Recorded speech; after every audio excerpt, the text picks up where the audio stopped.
Flying बस। उस गांव का नाम था नाना नगर। उस गांव के चारों ओर समंदर था। उस गांव को बाकी दुनिया से एक पुराना पुल जोड़कर रखता था। नाना नगर में परंधाम नाम का एक व्यक्ति बस चलाकर गुजारा करता था। वो हर रोज उस गांव के लोगों को बस में बिठाकर उस पुल के रास्ते से शहर तक उनको ले जाता था और वापस आता था। एक बार एक कलेक्टर उस गांव में नया ट्रांसफर होकर आया। गांव वालों ने जाकर उस कलेक्टर को प्रणाम किया और फूलों के हार से स्वागत किया। कलेक्टर साहब, हम जानते हैं कि आप बहुत ईमानदार अफसर हैं। हम आपका स्वागत करते हैं। हम उम्मीद करते हैं कि आपके आने से हमारे गांव की सारी समस्याएं दूर हो जाएंगी। जरूर, आपकी कोई भी समस्या हो मैं उसे दूर करूंगा। बताइए, आपकी क्या क्या समस्याएं हैं? सर, आप तो जानते ही हैं कि हमारा गांव चारों ओर पानी से घिरा हुआ है। हमें बाहर जाना हो तो हमें उस पुराने पुल को पार करके ही जाना होता है और कोई रास्ता नहीं है। उस पुल को बनाए हुए भी बहुत साल बीत चुके हैं। पता नहीं कब वो पुल टूट जाए। परंधाम: जी हाँ सर, मैं एक बस ड्राइवर हूँ। जब भी मैं उस पुल को पार करता हूँ तो कलेजा मुंह को आ जाता है। हम कई कलेक्टरों और नेताओं से मिले हैं सर। सब पुल बनाने की बात तो करते हैं पर अब तक किया किसी ने नहीं। अब मेहरबानी करके आप एक नया पुल बनवा दीजिए सर। एंड डोंट वरी, नया पुल बनाने के लिए बहुत पैसे लगेंगे। मैं जरूर इस मामले में उच्च अधिकारियों से बात करूंगा और मैं उनको पत्र लिखता हूँ, पर मंजूरी की गारंटी नहीं दे सकता क्योंकि ये मेरे हाथ में नहीं है। देखते हैं कि आप लोगों की किस्मत कैसी है। तब लोगों ने उसे प्रणाम किया। एक बार उस इलाके में एक भयानक तूफान आया। पेड़, खंबे सब उखड़कर दूर जा गिरे।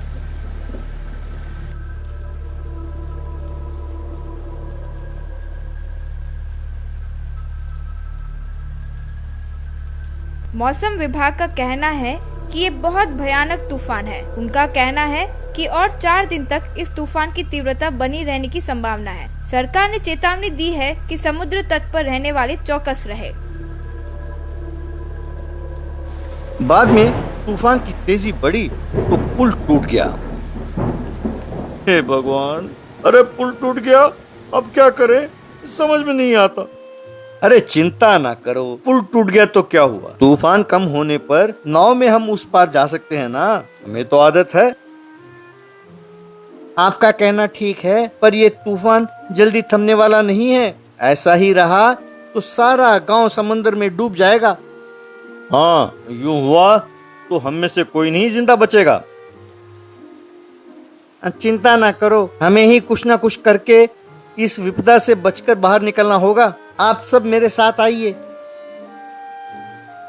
यूं सबको बस में बिठाकर गांव के बाहर पड़ा एक पुराने हेलीकॉप्टर के पास गया। वहां उसने उन्हें क्या करना है विस्तार से समझाया। सबकी मदद से हेलीकॉप्टर के पंख और उसके पूंछ को बस में फिट किया तो वो फ्लाइंग बस में बदल गया। परंधाम ने जैसे ही बस को स्टार्ट किया तो पंखे घूमने लगे। पहले बच्चे, बूढ़े और औरतों को मैं पड़ोसी गांव में छोड़कर आता हूं, बाद में बाकी सबको मैं ले जाऊंगा। यूं उन सबको लेकर बस हवा में उड़ी। वो बस उड़कर पड़ोसी गांव में उतरी। इस तरह परंधाम ने गांव वालों को सही सलामत पड़ोसी गांव में उतारा।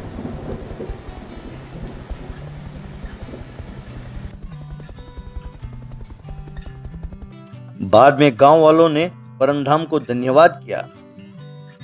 ढोंगी बाबा बैगनपुर नाम के गांव में हिमांशु नाम का व्यक्ति रहा करता था। हाँ केले भाई केले कहकर केला बेचा करता था।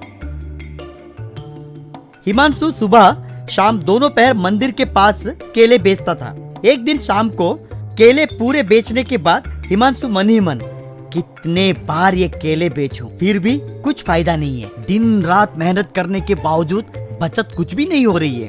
अभी क्या करना है कहकर सोचते वक्त एक आदमी आके भैया 1 डजन केले देना कहकर केले खरीदकर भगवान के पास रखकर फिर उन केलों को मंदिर के बाहर बैठे भिखारियों को बांट दिया। वो देखकर हिमांशु, मैं दिन रात इतनी मेहनत करके केले बेचता हूँ और इन भिखारियों को तो केले मुफ्त में मिल रहे हैं। सोचते ही उसको एक उपाय सूझा। अगले दिन हिमांशु बाबा के भेष डालकर पड़ोस गांव में एक पेड़ के नीचे बैठ गया। उसको देखकर एक आदमी, स्वामी कौन है आप? मेरा नाम बनाना बाबा है, हिमालय से आ रहा हूँ। क्या है तुम्हारी समस्या बेटा? बनाना बाबा, मेरा नाम देवा है, मेरी कोई नौकरी नहीं है, कुछ भी व्यापार करना चाहता हूँ। हरिओम तत्सत। पड़ोस गांव के मंदिर के पास केले का व्यापार शुरू कर बेटा, तुझे बहुत मुनाफा होगा। बाबा, मेरे पास उतना पैसे ही नहीं है। डोंट वरी भक्त, केले अपने आप आ जाएंगे, तू उन्हें बेच, उनमें से 25% तू ले, बाकी के 75% भगवान के कार्य में लगा। ठीक है कहकर पड़ोस के मंदिर के पास जाते ही हिमांशु फिर से अपना भेष बदलकर देवा के पास आकर, साहब मैं बनाना बाबा का भक्त हूँ, हर दिन मैं आपको केले दूंगा, वो आप बेचिए। बहुत धन्यवाद है साहब। सब वो बनाना बाबा का आशीर्वाद है। कुछ दिनों के बाद बनाना बाबा मशहूर होने लगा, तो भक्त आके बनाना बाबा को केले सभी भेंट में चढ़ाने लगे। हिमांशु उन केलों को देवा के पास ले जाकर देने लगा। एक बार एक आदमी आकर, स्वामी आपको बनाना बाबा का नाम कैसे पड़ा? क्यों आपको बनाना बोले तो इतनी पसंद है? एप्पल, ग्रेप्स सभी नीचे जमीन पे उगते हैं, पर बनाना मगर ऊपर उगता है, तभी तो मुझे बनाना बोले तो बहुत पसंद है, इसलिए मुझे बनाना बाबा का नाम आया। वैसे तूने कितने केले लाए? एक केला लेकर आके? क्या एक केला लेकर आके मेरा जन्म रहस्य सब जान लेगा? कहकर वो रिजर्वेशन सिस्टम रखने लगा। डजन केले के लिए एक कतार, 2 डजन केले के लिए और एक कतार, और एक केले के गुत्थे के लिए और एक कतार वैसे रखा। डजन केले लाने वाले को नॉर्मल दर्शन, 2 डजन लाने वाले को तत्काल दर्शन, केले के गुत्थे को लाने वाले को इंस्टेंट दर्शन वैसा रखा। वैसे बहुत सारे भक्त उसके दर्शन के लिए आने लगे। केले की संख्या भी बढ़ने लगी। उस दिन शाम हिमांशु हमेशा की जैसा भेष बदलकर देवा के पास आकर केले दिया। देवा पिछले दिन बेचे हुए केलों के पैसा हिमांशु को दिया। हिमांशु पैसे लेकर, बनाना बाबा की कृपा से बनाना का रेट बढ़ गया है, तुम भी रेट बढ़ाओ। साहब, इस बीच आपके केले फ्रेश नहीं रहते, कुछ केलों पे अगरबत्ती भी लगी होती है और कुछ केले छिलका निकलकर आधे भी आ रहे हैं। बताइए तो आखिर ये केले आपके पास कहाँ से आ रहे हैं? वो क्या है, हमारे बगीचे के हैं, बनाना बाबा को पूजा करते वक्त अगरबत्ती तो जलाते हैं ना, वैसे कुछ आए होंगे, कहकर बात को कवर करके चला गया।